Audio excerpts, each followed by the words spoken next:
Hello, Mark again from Sea Ray. We're at the bow of the SLX 360, and you'll find that you're going to have a through stem windlass anchor system on this boat, and it actually has an ultramarine anchor which has excellent holding capability and really allows that anchor to bite into the seafloor and hold that boat steady without worrying about drift.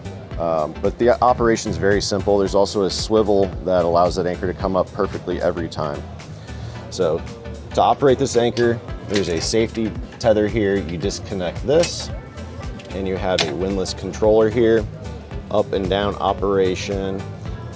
So it's really simple to use. And if you can also equip this boat with the water system here, and you'll have a sprayer that's conveniently located next to your anchor so you can rinse down your equipment.